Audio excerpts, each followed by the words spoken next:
श्री स्वामी समर्थ. जय जय स्वामी समर्थ. मित्रांनो, जेव्हा एखाद्या व्यक्तीचा मृत्यू होतो तेव्हा यमराजाचे दूत त्याला यमलोकात घेऊन जात असतात.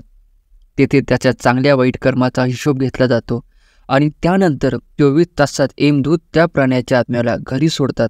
नंतर आत्म्याला परत सोडल्यानंतर मृत्यूचा आत्मा त्याच्या नातेवाईकांमध्ये फिरतो आणि आपल्या नातेवाईकांना हाक मारतो, परंतु कुणीही त्याचा आवाज ऐकू शकत नाही. हे पाहून मृत्यू व्यक्तीचा आत्मा स्वस्थ होतो आणि जोरजोरात ओरडू लागतो. त्यानंतर आत्मा आपल्या शरीरात प्रवेश करण्याचा प्रयत्न करतो, परंतु यमदूतांच्या बंधनांमुळे तो मृत्यू शरीरात प्रवेश करू शकत नाही. याशिवाय जर आपण गरुड पुराणावर विश्वास ठेवला तर जेव्हा यमदूत आत्म्याला त्याच्या नातेवाईकांकडे सोडतात तेव्हा त्यावेळी त्या आत्म्यामध्ये पुन्हा लोकांपर्यंत जाण्याची ताकद नसते.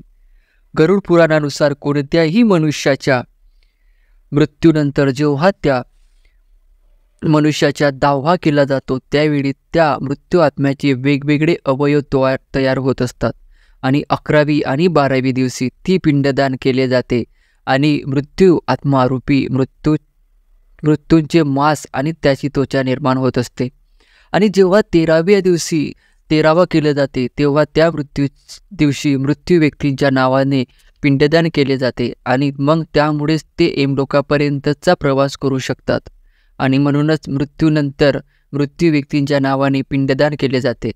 त्यातूनच त्या आत्म्याला मृत्यू जगातून यमलोकात जाण्याचे बळ मिळते. म्हणूनच गरुड पुराणात असं सांगितलं आहे की जेव्हा एखाद्या व्यक्तीचा मृत्यू होतो तेव्हा त्याचा आत्मा 13 दिवस त्यांच्या नातेवाईकांच्या घरात फिरतो आणि त्यानंतरच आत्मा यमलोकात मृत्यू जग सोडून जातो. त्याला पूर्ण करण्यासाठी 12 महिने लागतात, म्हणजेच 1 वर्ष लागते.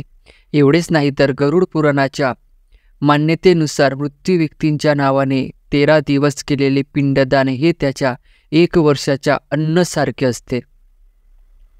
जर एखाद्या मृत्यू व्यक्तींचे पिंडदान केले नाही तर 13व्या दिवशी यमदूत त्याला जबरदस्तीने यमलोकांकडे नेतात आणि त्या काळात मृत्यू व्यक्तींच्या आत्म्याला खूप त्रास सहन करावा लागतो.